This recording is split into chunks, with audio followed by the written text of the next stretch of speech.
All right, let's do this. Why did World War II happen? Well, in 1939, Germany invaded Poland, and that started World War II. But why did it start then? Well, in 1933, Hitler had become the leader of Germany, and he wanted to expand his empire. And in 1935, he started making aggressive moves by sending troops into the Rhineland, which was a demilitarized zone. He also annexed Austria in 1938 and made some territorial claims in Czechoslovakia. And then, in 1939, he decided to invade Poland. But why did he decide to invade Poland at that particular time?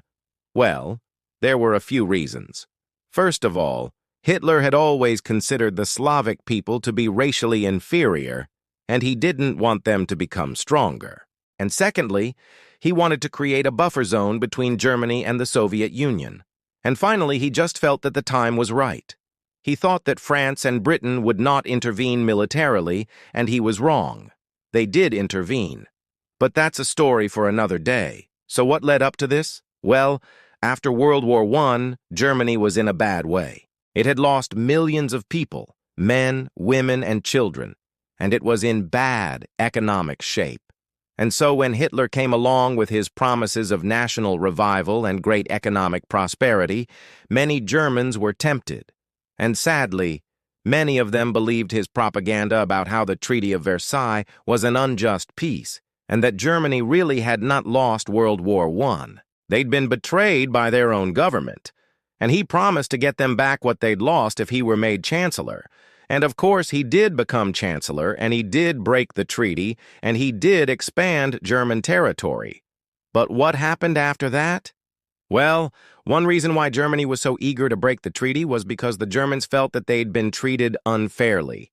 And that's not to say that they were right, or that what they wanted was right, but to understand why World War II happened, it helps to know that they felt like they had good reason to be angry.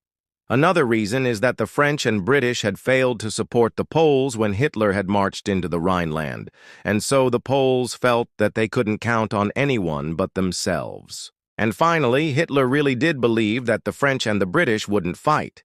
He thought that they were too pacifistic and that they wouldn't really intervene over a little Polish territory.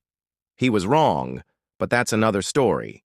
And so those are some of the major factors that led to World War II.